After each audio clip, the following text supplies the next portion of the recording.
a brief WebEx interface tour. Today's webinar is entitled Strategic Downsizing. Your presenters are George Needham and Joan Fry-Williams. George's credits include a number of high-profile management posts, including State Librarian of Michigan, Executive Director of the Public Library Association, Director of Member Services of the Ohio Library Association, and Library Director of Fairfield County District Library in Lancaster, Ohio.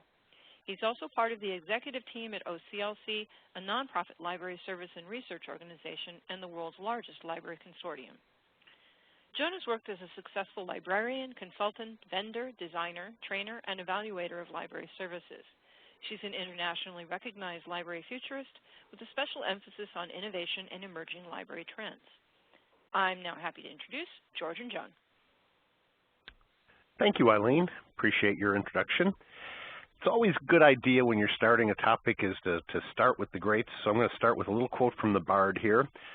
Some are born to downsize, some achieve downsizing, and some have downsizing thrust upon them. Well, let's face it, in today's economic and governmental climate, we're probably more likely to be reducing our organizations than increasing them right now. But that doesn't mean you have to fall into any kind of trap. Being strategic when you downsize, it means looking beyond the current downward trajectory to put yourself in a position to climb back out when things get better. Downsizing is never fun, but it can be done in a way that leaves the library and the library staff less damaged and in a better position to recover as times improve. So you may not be the person who makes the big budget decisions at your library, but if you're already involved in downsizing at any level, or you think downsizing might be coming your way, you can really ease the process by approaching it strategically, and that's what we're going to be talking about today. Even if you're not downsizing right now or you don't see it on the horizon, and if that's your case, yay for you. The techniques we're going to be talking about today are things you should probably be doing on a regular basis anyway. I mean, having to downsize does focus the mind, but thinking carefully about how you're using your resources and being prepared to scale that as times change isn't something you only need to do when you're forced to do it. It's good to be thinking about all along. And to be strategic about downsizing, and that's the emphasis here, strategic, you need to redesign, not just reduce. We're talking about rethinking rather than just slashing and burning. So just doing less of whatever you're doing right now is almost never the most effective course. And that whole thing about doing more with less, that's just ridiculous. I'm sorry. Hold on a minute. Hold on. Say that again. People need to hear that. Yeah, more with less is ridiculous, okay? You can hang on to the same techniques and do less with less, or you can do what we recommend, which is redesign and do different with less. Those are the two viable options. That more with less is a joke. We're not going to go there. The goal here is to rethink what you do, to make your efforts fit a new environment, whatever your new normal happens to be. And to do that, you really need to redesign your services, and we think maybe redesign some of your thinking as well. Yeah, the first thing we'd like to talk about is several areas you really have to know bone deep and be ready to act on as you know it. And the first one is to know your constituents. Strategic thinking always begins with people, not stuff. It's about taking care of relationships, not just taking care of the accounting. You want to leave the door open for future conversations. And it always focuses outside the library, not internally. So the first thing to think about when you're downsizing is the people you serve. Now, we're not just talking about your current users here. You have constituencies that go way beyond your current card holders, and you need to consider the priorities of all of those constituents. And that includes anyone who's made an investment of tax money or tuition or in-kind services or donations or anything else, whether or not they've been using your library. You need to know who these people are and what kinds of experiences and what kinds of outcomes they value. If you don't have reliable information about what your community values and aspires to, now is not the time to embark on a whole bunch of expensive focus groups or town hall meetings. You can check in using social media. You can incorporate simple elevator questions into your normal daily conversations. And that can be with yourself. It can be with your staff. It can be with your board. The trick is to get real answers, not those squishy, we need to be all things to all people type of dodges. And when it really comes down to making downsizing decisions, you have to respect the constituents' concerns and preferences, even and maybe especially if they differ from yours. If they care more about retaining hours and you care more about retaining a separately staffed reference desk, who is right? And I'm putting right in air quotes here. Don't dismiss the constituents as ignorant because they don't know how to run the library. They do know what they want to invest in, and it really is in your best interest to understand that in order to factor it into your decision making. Part of the challenge of downsizing is making choices, and you have to find a balance between the demands of the various groups who are forcing you to make those choices. Your job is not to make everyone happy. Wait a minute. You had me say something twice a minute ago. Say that again. Okay. Your job is not to make everyone happy. You just can't do it, and all you're going to do is make everybody miserable in the process. Your job is also not to be Solomon, cutting the service in half and killing it in the process. Your job is negotiation. You need to be able to say, I need you to give this up. And this group over here is giving up thing A, and this group over here is giving up thing B. It's about your basic playground fairness doctrine. All the geese get plucked. Unfortunately, they probably won't all get plucked equally. If city council or your provost or your school superintendent tells you that you have to do something, you pretty much have to do it. Yeah, that's really important. To be strategic, you're not working in an ideal world. You need to work inside the system. And to work inside the system, you actually need to know who gets listened to. You need to understand how issues get presented, how they move forward, who has influence, who the squeaky wheels are, how those squeaky wheels get oiled. You need a pretty clear understanding of how decisions actually get made. Not how they're supposed to get made, but how they actually get made. And decision makers don't actually, very seldom do they do a good job of communicating this. So if you don't feel like you know pretty well how stuff happens around here, you have to spend some quality time observing. And trust me, it'll save you a lot of time and heartbreak in the long run. If you're not in downsizing mode right now, or if you never have to downsize, it would still be a good idea to really understand how decisions happen. And you don't have to agree with how they happen. Let's set that aside. You just have to know what's going on and be realistic about it. So if the decision maker is your boss, you can come right out and ask. You can say, all right, not how to, tell me what you're going to do as much as what kinds of solutions do you think would be easiest to sell to the level above you?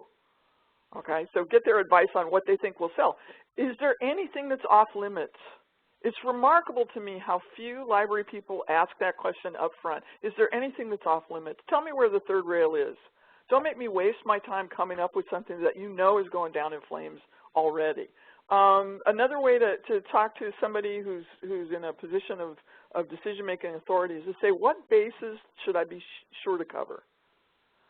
People have a hard time talking generally about the decision process, but if you can couch the question in terms of how can I do a good job for you, like, is there anything that's off limits, what bases should I cover, questions like those will get you the kind of sense of where the openings are.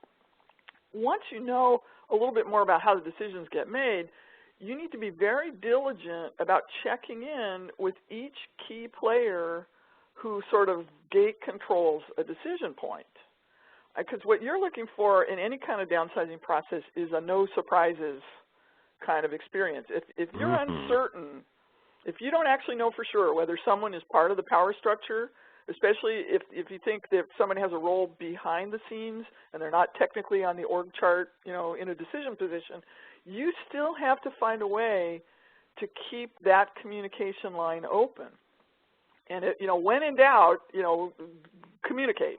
Just if you're not sure, treat them like it may be important to keep them in the loop.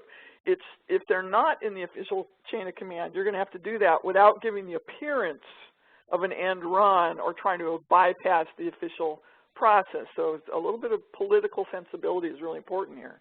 Yeah, I've got a friend who got caught up in a mess like that. He ignored the real power within the library, the real power broker within the library. And this was a staff member who had an inside track to the county authorities. And he ended up with his contract not being renewed. You don't need to kowtow to roll over to these folks, but you have to keep them informed so that there are no surprises that end up with you getting bushwhacked. You also need to recognize the extent of your own authority. You have to be realistic about where you are in that decision-making process. If you're a board member, the classic pitfall is assuming that you individually have the authority to instruct the director. The board establishes direction, not the individual trustees. If you're a director, you shouldn't assume that downsizing decisions are handled differently than other types of budgeting decisions. You can't shortcut the process. If you have to have a public hearing about your budget, it's quite likely you have to have a public hearing about a budget reduction or a major change in what you're doing as well. If you're in middle management, you can't assume that communicating or implementing, especially implementing, bad news is somebody else's trouble. And if you're a staff member, don't assume that being asked for your opinion means that the decision has been delegated to you. Okay, just because you're asked doesn't mean you have the right to veto something. And by the way, this is just as true if the city manager is asking a board member for an opinion as it is if a middle manager is asking a line staff member for their opinion. Your view counts, and it will be taken into the consideration, but it's not the last word. I want to weigh in here too with something I don't think it's said very often, especially when times are bad.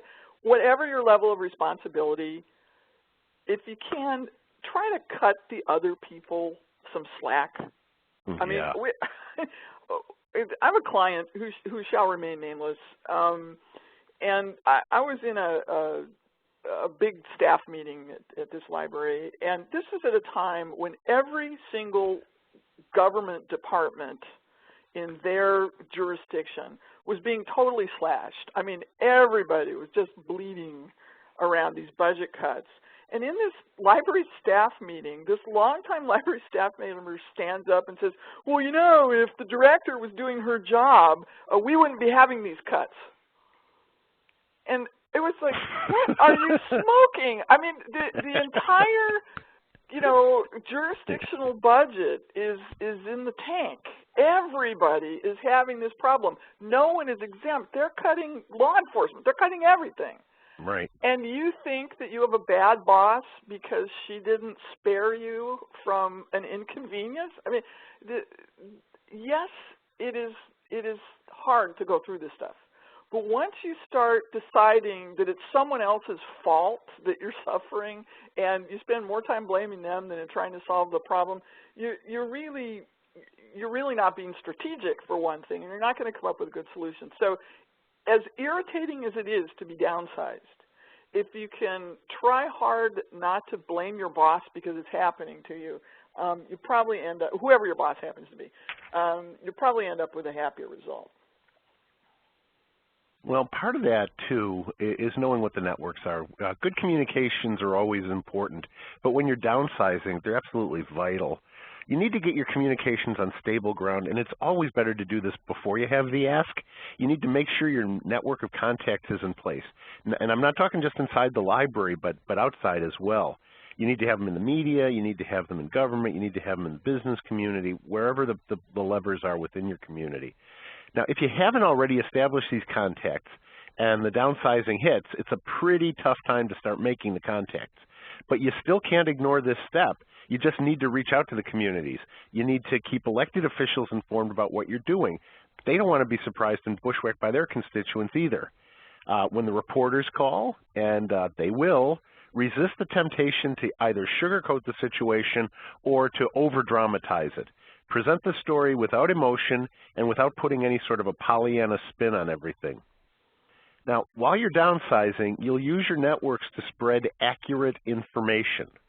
You need it to build support. You need it also to gauge the sense of the community that doesn't generally speak directly to you, like your board members do or like your staff does.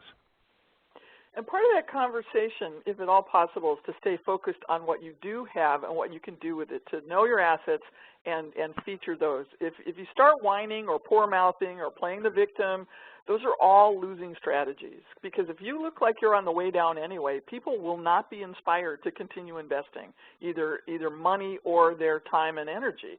So you have to focus on what you actually have to work with. And, you know, the library community is always feeling under-resourced. If we had more resources, we could do more stuff. And we're striving after excellence. We want to do as much as possible. It's not a bad thing to feel that way. But despite the fact that you don't have everything you want, you still have a lot to offer. And you need to be able to express that so people can understand it and believe in it and continue to invest in it. So again, don't promise to do more with less, and if at all possible, don't settle for just less with less. Try to offer different with less. Even if your budget's being cut, you still have space, you have collections, you have skilled staff, you have things that aren't even stuff. You have the reputation as a neutral, like an honest, nonpartisan player in the community. One of the things we do with our clients sometimes to help them get a handle on this is to list their services, to talk about all their services, but not from the here's what we do for you, but from the civilian consumer perspective. So instead of saying, you know, this is what we do, you turn it around. Let me give you an example. Okay, the asset is not we have a literacy program. The asset would be I can get help with my reading. In community terms, the benefit is expressed as what I get, not what you perform. So the people get benefits beyond specific transactions. This is not all about I get books or I get information, and it's certainly not just the stuff we mediate for them. You may have assets that are sort of under your radar because you don't personally do them. Some people may use the library, never talk to a staff person, but they still benefit because they use you as a place they're welcome to read, to think, to reflect. The value of your assets is really in the eye and the outcome of the beholder. So to start thinking in those terms, what do people think we're worth in terms of what they get and what the community gets? If you can know and leverage your assets, you're going to be able to keep a place at the table when the tough decisions are being made. And you know the saying, you're either at the table or you're on the menu. Mm-hmm. So by understanding your assets really clearly and being able to articulate them in terms of what your consumers get from you, they're bargaining chips then. You've got these bargaining chips to bring to the table, and you can trade value for value with the people who are making the tough decisions. Yes, I know of a fairly good-sized urban public library that traded some space that they thought was really redundant in their business and science area with the state job service, so the job service could move out of some offices they had that were costing them a fortune, and to protect hours in the library. It was a trade-off of space for time, and it was very effective for them. So while you're doing that, while you're starting to do like a service inventory from the civilian perspective, you might also be on the lookout for what we call secret services. You will be amazed at the amount of work that is done in libraries that stays under the radar. Mm-hmm. And this shouldn't shock anybody, but staff spend a lot of time on things that were supposedly discontinued long ago, sneaking around, still putting spine dots on books out in the branches. I mean, we see this all the time. Or they have special, more air quotes here, more arrangements with particular patrons or with staff members who don't like the way things are supposed to get done or usually get done. There are a lot of workarounds out there. There are also a lot of just-in-case activities, and that we keep files or create processes just in case something might come up, and the activity of actually maintaining that file or arranging things a certain way takes longer than it would take to just solve the problem if the unlikely event ever occurred. So if you're trying to streamline and you're looking at your services, it also pays to find out all the stuff that people are still doing. There are a lot of secret services in libraries. Well, you know, there's another benefit to doing that sort of service inventory, and that is it can help you develop a sense of where your services sit in their life cycles. One way to downsize strategically is to accelerate that life cycle, to retire something that's really already on the way out anyway. We don't think about it this way very often, but everything you maintain in your library has a cost. There's a cost of shelving, there's an opportunity cost for that space. What else could you be doing with that space? And there's a cost to your reputation for holding outdated, obsolete materials. It doesn't make you look good if you've got things that the community doesn't want. And Bonnie McEwen just wrote up here, yeah, the sacred cows. That's exactly right. And as I like to say, sacred cows make the best hamburgers. Well, many of our processes, including the sacred cows, have kind of grown and morphed over the years and have become a little bit, let's use a nice word and call it idiosyncratic. One way to have a good conversation about the processes that might need to be cut without making individuals feel picked on is to do the process of mapping and saying, let's track the work. Let's not track your job. Let's look at where the work is going.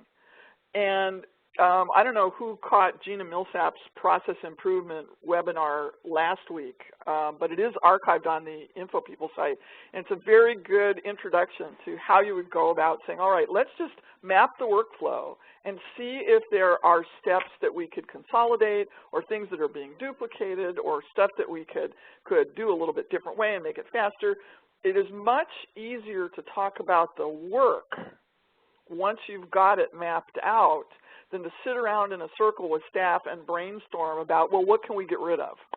Mm-hmm. We've seen that it's not very good design work. People get defensive. It's hard to say to somebody's face, I think something you've been doing for 20 years is expendable. If you get the workflow mapped, then there's nobody's name on it, and you're just looking at the pattern and saying, this pattern could be tuned up. We're going to give you a couple of things here that you shouldn't do when you get hit with the downsizing. The first one, in the words of the Hitchhiker's Guide to the Galaxy, is don't panic. This is especially important if you're in a leadership position. People are going to be looking to you trying to figure out how bad the bad news really is. Now, there are 3 emotions that will limit a supervisor's activity and range of abilities in this kind of a situation, and 2 of them are things that we generally think of as being really positive. The first one is compassion. You know, you don't want to be hard on the employees. You want to empathize. The second thing is fairness. You know, it really isn't the fault of the employee that the budget tanked. That's not their fault. The fear is the one that will really paralyze you. You know, if this person leaves, or if I have to lay this person off, I can't replace her. The work is overwhelming. And then, of course, there's always that fear of screwing up some sort of a human resources procedure and ending up with a lawsuit or a grievance on your hands. Well, I think you said something really important. That it is, you're going to feel those feelings. You're going to feel Right. compassion. You're going to worry about fairness. You're going to feel the fear, and you're going to have to do it anyway. Mm-hmm. If you let your sense that it's just unfair to people keep you from doing the right thing, you're going to put them in more jeopardy long run than in saying, look, together we have to find a way to this. You got to kind of go there, even if it's hard. We also, we're recommending that you don't do what we call downsizing. A lot of organizations that say they're becoming lean and mean really become what we would say lean and lame. You know, the dumb method is to look at the library as a monolith and just chip away at the edges. If you grandfather in the status quo and you start with a design premise that says, well, we'll start with exactly what we have and just try to trim that, you are not going to have enough options to work with. You have to put everything on the table and say, what can we make here, rather than where do we chip? Here's something else that we think you need to do, or you shouldn't do, and that you shouldn't stall. I think nowadays most people are convinced that this too will pass. I'll just, you know, hunker down. You know, that's just a gussied up way of avoiding the issue. Librarians do that in a very particular way, I think, and we say we're waiting for more information. Well, I'll be ready to make a change once I know everything I need to know, and somehow once all the facts are in, yes. Yeah, there you go. 100% knowledge is just not possible here, and so what you're doing is doing nothing. You know, that's the choice you've made, is to do nothing in the face of this, and that's a bad choice. It's not strategic. So don't be passive, and don't assume more constraints than you actually have. You know, don't say, oh, well, it's just impossible, so we won't try. This really is the time for those 3 words we use all the time. How can we? Don't waste your time talking about what you can't do. focus the conversation on, all right, what can we do? I was working with a public library that had a fairly large budget cut, and they were really frustrated in one particular area, which was trying to work with the local school district, and they just kept beating their heads against the school district can't do this, they won't do this, they don't answer our calls. So I finally said to them, how can we work with kids without working through the schools? And it was like the floodgates opened. All of these new ideas came out about how you can, you could work through daycare centers, you could work through the Y, you could work through the Boys and Girls Clubs. There were all these other ways of doing it. Now, they decided they weren't going to cut the schools out of the line completely because they still feel like they have a mission together to do certain things, but suddenly they had other options. So weren't going to cost them any more, but they were new ways that they might be able to get that message out. So, this really isn't a time to complain about the way things used to be or why they, and here come the air quotes again, whoever they are, don't understand. Instead, it's a time to step up and deal. At a certain point, even if you didn't cause the problem, you got to take responsibility for a solution. To be strategic about downsizing, you need to take control to the extent of your pay grade. I already said once you can't afford to be all things to all people, but I think it's worth repeating. You really need to figure out which outcomes are going to be the most important for your library. Start with your strategic plan. Start with that big picture that takes into account what your community... Sorry. What's that? No, go ahead. All right. I thought my fire alarm was going off in the building here again. Start with your strategic plan and figure out what the big picture is that takes into account what your community values, hopes, and aspires to. What I was laughing about is I wonder if, yes, you should start with your strategic plan, but don't count on that for saving your tail. That's exactly true. I mean, that's only the beginning. When it really comes down to it, you got to engage the people who are physically making the decisions. You can't give everybody everything they want. You're going to need to have some policy context and some coverage for making those hard decisions. That means you have to engage the policymakers effectively. And that doesn't mean you dump the question back into their laps by asking them which individual lines to cut. Rather, you need to ask the big policy questions, even the existential ones that we sometimes shy away from, or we only discuss at library conferences after midnight with a beverage. So here are some of the ones we're talking about. Yeah, and part of the point here is to be strategic, you ask these questions before you bring in your proposal for the cuts. You get the context. You have people grapple with the hard decisions at the policy level. Don't let them off the hook. So, talk with the powers that be and say, all right, we can go in a couple different directions here. Should we be focusing on defending the individual exceptions here, or should we be serving the entire community? Should we worry about the one person who might fall through the cracks, or should we be worrying more about the large numbers of people who have specific needs? That's the kind of policy question you should be able to talk about and say, okay, if that's the policy, then here's what the cuts look like. Similar question, ask if it's we're going to provide what's most needed or what's most used, most popular. I mean, we get this all the time. The library is saying, well, we're the people who have the greatest needs should get our top priority. And the policymakers are saying, no, you should serve the most, people who come and use you. Or sometimes it's a situation where you have a lot of active users who have options in bad financial times, and you have a group of users who don't have options. There's no right answer here, but having the discussion at that level with the people who are on the hook for policy gives you the context to make the cuts. Now, most libraries are reluctant to discontinue a service if there's anybody who's still using it. And when you're downsizing, there needs to be a clear understanding about whether the library is going to hang on to that diminishing returns thing or get creative about handling the exceptions, so maybe transitioning people to a new way of doing things. Sorry, I jumped this slide ahead just a little. But, it's funny. We've been working with a library, and one of the things that came up in one of the early meetings was that politically, they can't talk about a safety net in their community. They can't be the safety net for people who don't have access to computers or that don't have certain other things. But what they can do is be the organization that provides the bootstrapping for people who want to get out of whatever situation they find themselves in. Self-improvement, yes. Handout? No. How you phrase things has a lot to do with what community you're in. And you know, the real deal here is that the question is not the question people start off thinking it is. It's not how can we cut 20% or whatever the number is from our budget.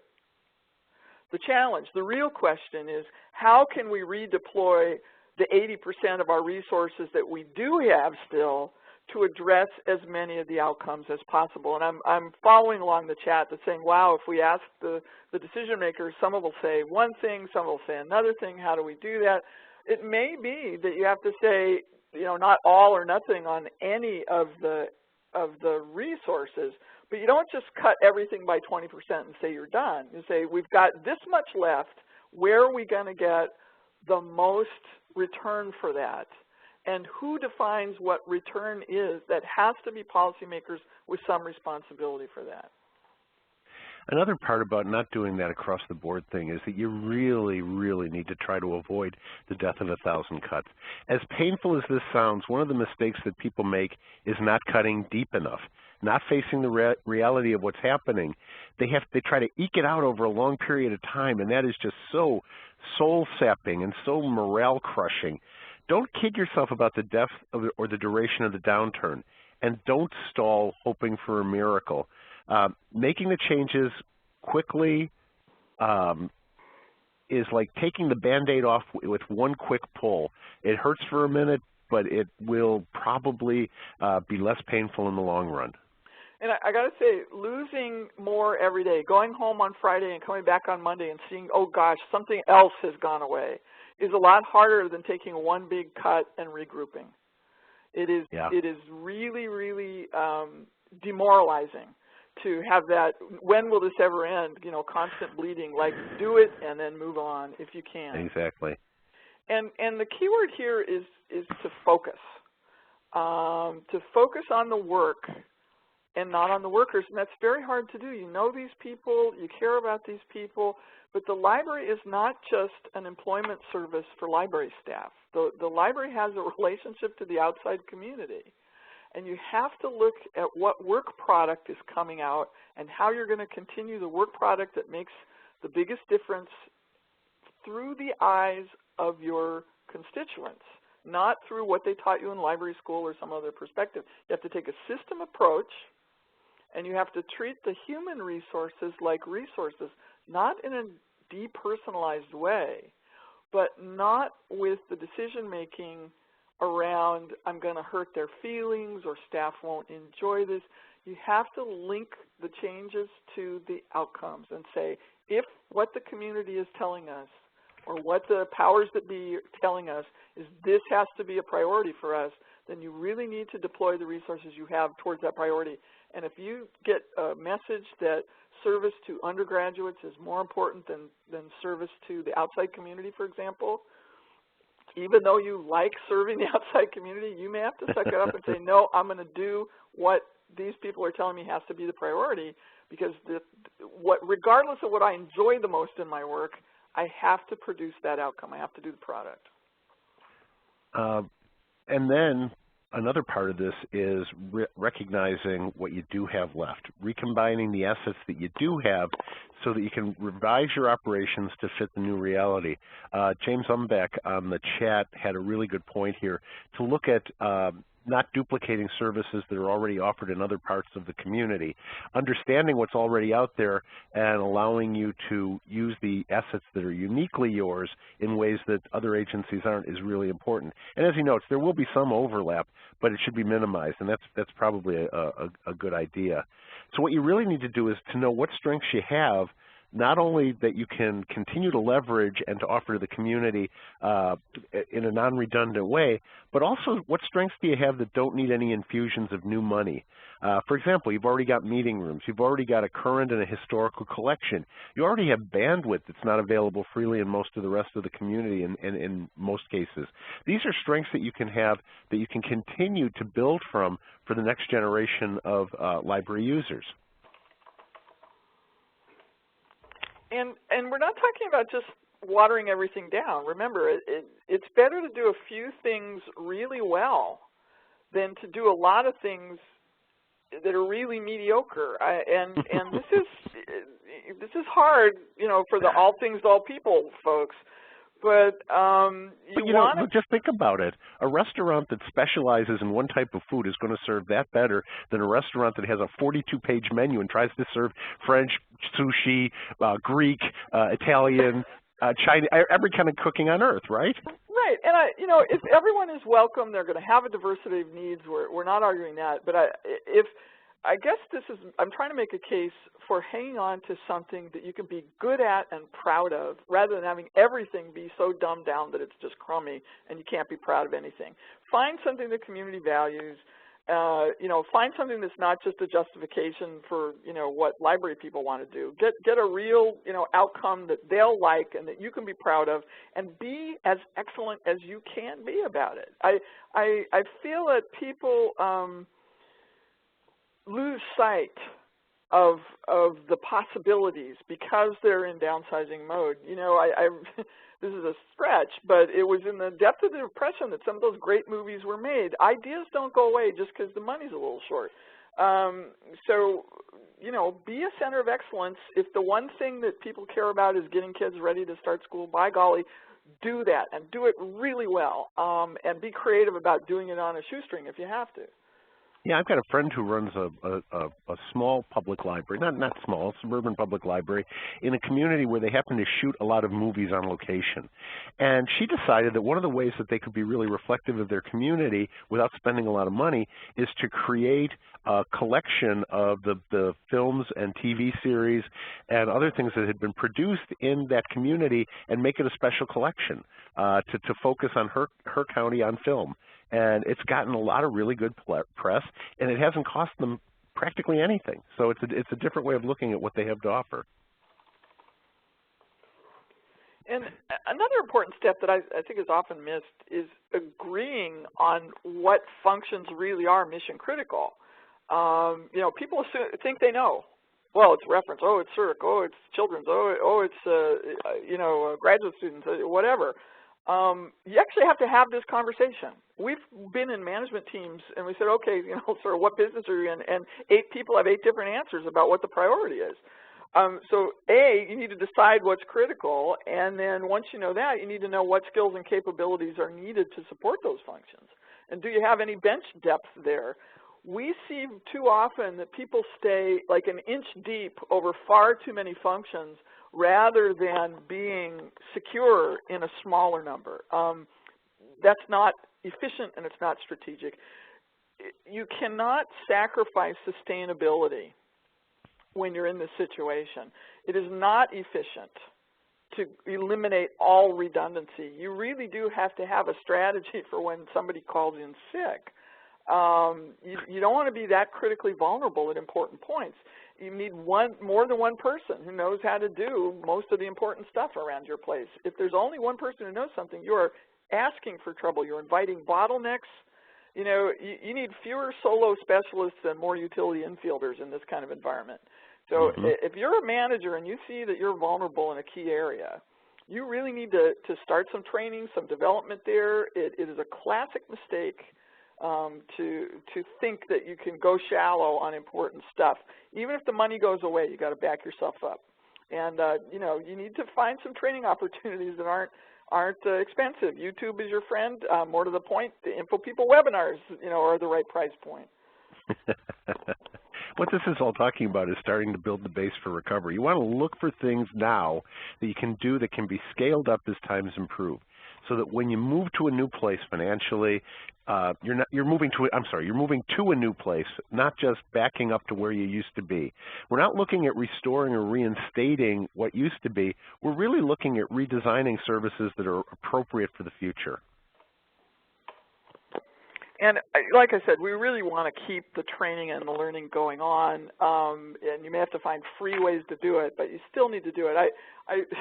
My husband said something once great about, we were talking about, can you continue to invest in people when you're not sure whether they'll be around in the future? It's like, well, what if we spend this time and effort and money training these people and then they go away? And he said, what if you don't train them and they stay? You know, that somehow you want to keep the resourcefulness level high. Absolutely. Something else tends to go by the wayside when things get tough too, and that's partnerships and collaborations. Crisis brings this out in people. Either they circle the wagons and say we're all going to hang together and help each other and do the stone soup thing, or they get very pull up the drawbridge. It's every man for himself. In watching collaborative efforts and partnership efforts in tough times, there are four kind of areas that we think actually are promising areas for strategic collaboration, even in a downsize period. One is consolidation. If there's a way to consolidate organizations, consolidate administrative costs, et cetera, that usually flies. One is to regionalize, to say, well, I've been doing this by myself, but if we take a regional approach, maybe we can delete some redundancies, we can support one another and not have to all have all the resources. One is to virtualize.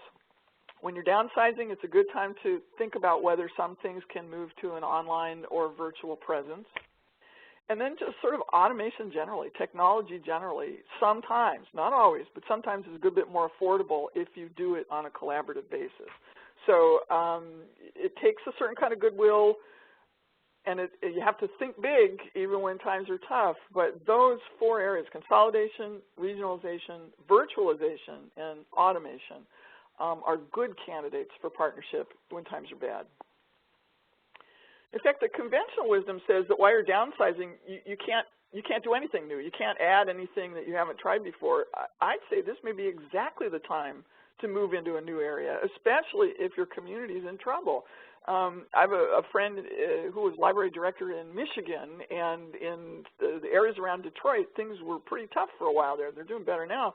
And one of the things she added during the downturn was an arrangement with a local phone company to make dial-up internet access free if you got it through the library.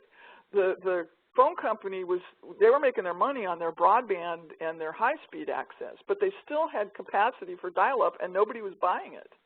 And the library made a deal with them that said, look, if they register with their library card to use you, could we give free dial-up access to anybody in this community who wants it? And they said, sure, it's an old-style resource, and we've got the capacity if they want it. Suddenly the library is offering a brand new service for people who are having to give up their paid internet access. Yeah, dial-up wasn't great, but it was better than what they had. At least you could check your email and apply for a job or something. No kidding. It's important not to freeze all your services at some point in the past. You really need to continue to renew, to refresh, to bring new ideas online, phase out some old ones. Don't make the old stuff sacred. Try something new. I'm going to post in the chat here a link to our sustainability checklist that talks about how to evaluate services for whether or not they're sustainable. So that'll be in the chat in just a moment. I tell you, when the news is good, it's extremely important to communicate well. But when the news is bad, it is incredibly, extremely important to communicate well. The hard part is communicating well when you don't know all the answers. We librarians just go nuts when we cannot provide the right answer with the source and all that sort of stuff. Not knowing all the answers is our idea of hell. But we got some points here I think that are really important to know about when you're getting these questions. The first is, don't get irritated when someone asks you a question you can't answer, even if they aren't very gracious or graceful in the way they ask it. You need to be honest about what you do know, and you also need to be honest about what you don't know. Nobody's going to die if you say, I don't know the answer, but I'll get back to you just as soon as I can find out. If there are things that you do know, but that you can't talk about, like personnel decisions, be honest about that. I just can't talk about that at this point. I'm sorry, but in due time we'll be able to talk about it. When you can't answer, explain the process by which you will find the answer and the criteria by which any decisions based on that answer are going to be made. Then tell them how the answers are going to be shared. It's really important when times are tough that people understand what the decision-making process is, that it's not arbitrary, that you're not picking Mary over Susan or anything like that. You want to make sure that people understand the process. Our friend Gina Millsap has a technique for the next thing. You want to make sure that people understand what's communicated. So Gina says to people in a group, what did I just say? and asks them to restate it back to her to make sure it was understood clearly. And don't worry about repeating yourself. If you aren't sick of the message, you haven't said it often enough. A big part of this is tuning up your management team. You have to make sure that they understand that their roles, whether they're top management or middle management, is to serve as a two-way conduit of vital information. And even more important, they got to be able to be a two-way conduit for the vital attitude, that they're going to keep things on an upscale. They're not going to tear down the county commissioners, they're not going to tear down the city manager or the director because of these things, that they're going to present it fairly and honestly. At some points, too, there seems to be a reluctance to involve the staff in all of the decisions that need to be made and all the implementation that needs to be done. We worry about the bottom line, we worry about making a legal or a bureaucratic misstep, but you really need to have effective implementation. And to get it, you need to know the strengths and the limitations of your staff.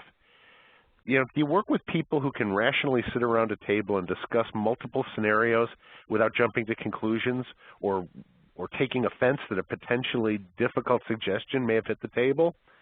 Or do you work with people who need to know specifically what will happen and are just awaiting their marching orders? This is really where you need some managerial finesse. You really have to understand the folks you work with, understanding their style. Whatever the style of the staff is, you need to support the people who report to you while setting clear expectations and holding them accountable. Now, this can't be just window dressing.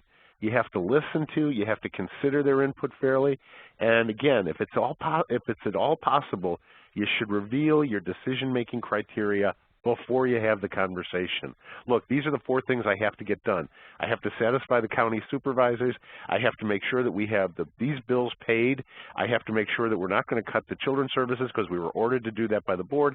And those are the criteria I'm going to use for making all the decisions. You have to be able to provide that information if you can do it in any way, shape, or form.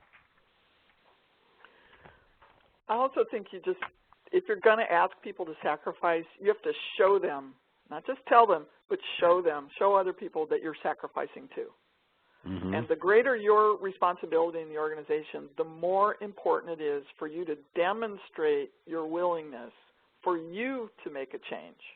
You really need to model the behavior you want from others. We see this too often, that the frontline troops don't get a sense that anybody at the top is doing anything different. And it may feel artificial or symbolic, but you have to show people that it's different for you too, before you expect them to make the change. And, you know, there is this, we're seeing it now, a lot of survivor guilt. The people who don't lose their hours still feel bad. So as an adjunct to the sympathy that they feel for their coworkers or anybody who did get laid off, they tend to go kind of through 3 stages. The first one is just relief. Wow, oh man, I made the cut. Okay, good.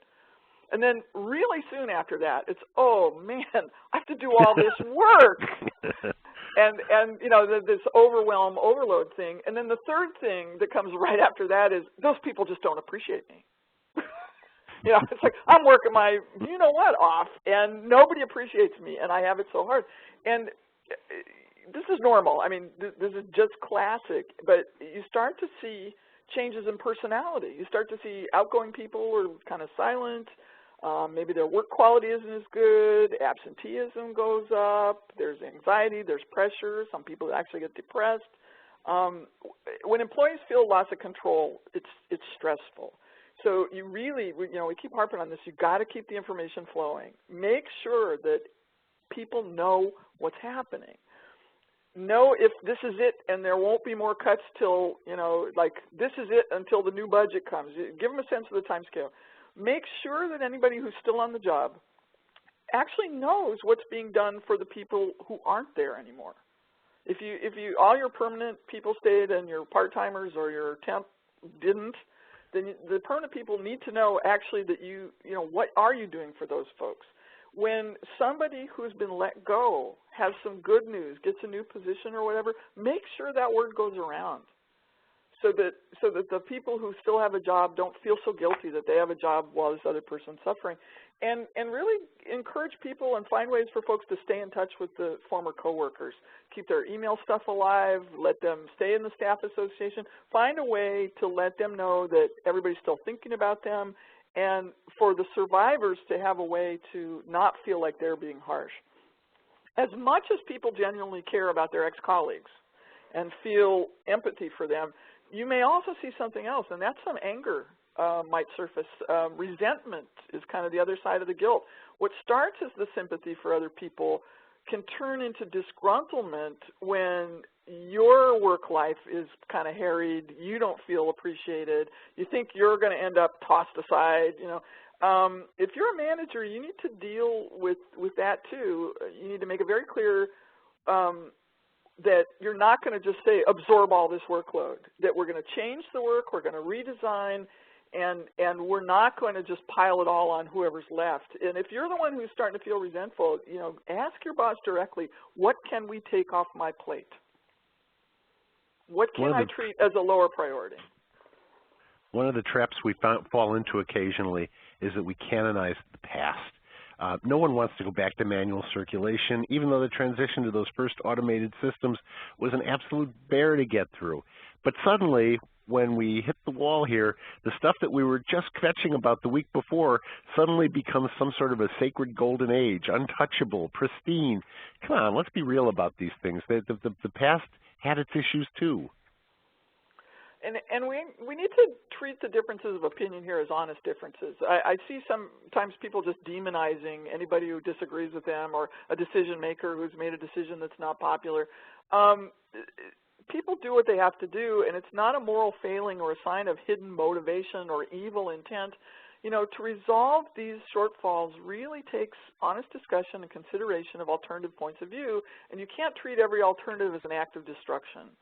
A lot of library people would rather eat dirt than have a conflict.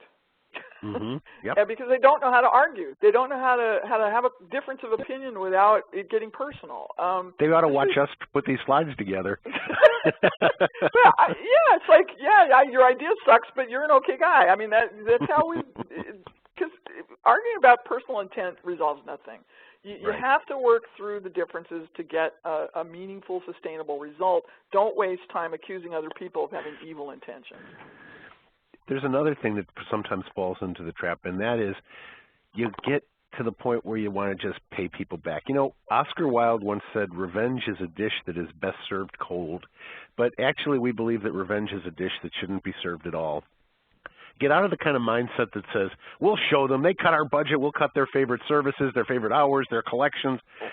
Bad idea, real bad idea. You're entitled to think that the public are jerks for voting down your levy, or that the county supervisors are failing in their work if they don't gather enough money to fund your library, but you really can't let that emotion seep into your work. It will poison the workplace. It'll poison the sense that people have of the library, and when things start to get better, that will not be forgotten. Now, out of this discussion comes a general direction in which principals are carried out to achieve as many of the outcomes as possible, right?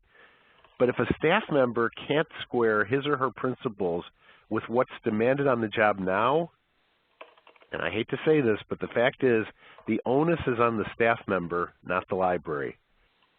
If you absolutely can't just say, well, this is the way it's going to be now, and this is the situation I'm working in, this is my new context, the honorable thing is to leave and find a different environment.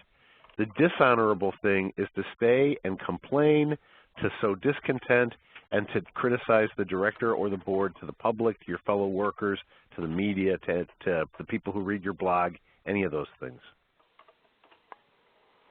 And, we hope we've given you some useful techniques to use to get through the rocky times. It ain't easy. Mm-mm. It ain't pretty. But I think it's also important to say it ain't over. We don't believe that all that's left is the slow dismantling of libraries everywhere. There is still good and really vital work to be done. Remember when we said you have to change the question? It's not how do we kill this thing or cut it back. It is what do we do with the amount of resource we have to do good things. I mean, the single biggest thing you have to be doing is moving towards something, not away from something. You need to have your eye on what's next and look through the windshield, not just the rearview mirror. Set some milestones that you know can be achieved, and then celebrate your successes. They're hard-earned. They're worth noting. This is not the end of the world. This is just a new way of doing business. I would just like to point to one Q&A that came up in the Q&A column from Darla Wegner, and she said, I don't think taking away hours works like it used to for this downturn. It took some people out of the picture, no longer coming into the library. Yeah, that's a really risk that you run if you use the cuts as grounds for payback. People want hours. The library doesn't mean much to them if they can never get to it. And so cutting back hours as opposed to cutting back in other areas, collections, whatever, is generally considered, it's almost like, you know, they used to call in the federal government, if somebody would cancel the most popular service, it was the Statue of Liberty play. That if the National Park Service budget was threatened, they wouldn't close some little park on a little dirt road in way off in some rural state somewhere. They'd say, well, we have to cut the hours of the Statue of Liberty. You find the most popular thing and you make it look, and you hurt that. That's probably not a good strategy for the long term. So thank you for that, Darla. Yeah, and I was going to say that just because they value hours doesn't make them wrong. Right. I mean, no, not at all. Exactly. And if that is important to folks, then they're the ones who are saying about us, oh, they don't get it. Mm-hmm. Exactly. So I think that we have to be creative about how we tackle that and see about staying open. If we demonstrate to people that it's not all that important to have a library open, we may be asking for a different kind of strategic problem. Exactly. Well, we want to thank you for listening, and we want to thank everyone who participated in the chat and in the Q&A. We'd also specifically like to thank Stanley Strauss, Eileen O'Shea, and Chuck O'Shea for their technical and production expertise and support.